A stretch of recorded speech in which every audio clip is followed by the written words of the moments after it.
Hello and welcome to our genetic disorder PSA on Noonan Syndrome. I am Lon. I'm Amar. I'm Amy. I'm Tao.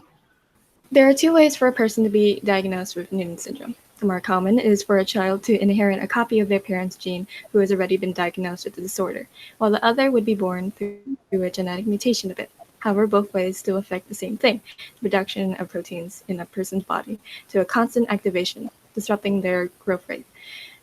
A further look into the genes of an individual who has this syndrome, it has shown rather frequent mutations of genes or proteins that are associated with the disorder, such as PTP and 11 with a chance of 50%, SOS1 with 20%, RAF1 between 10 and 15%, and KRSA AS having 5% with more severe forms of disorder. The remaining 10 to 15% of people with this syndrome are not yet known.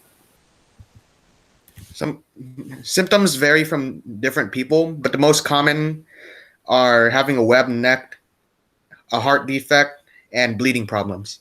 Testing for the Noonan syndrome includes blood testing to check for mutations and clotting, and an electrocardiogram to check for heart activity, an echocardiogram, which is an ultrasound for the heart, and also educational testing, eye tests to check for squinting and blurred vision, and hearing tests for damaged cells and nerves or ear infection.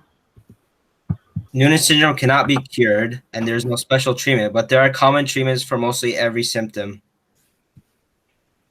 Noonan syndrome is very rare with a 1 in 2,500 chance, but it can be more common in the future due to autosomal dominant inheritance.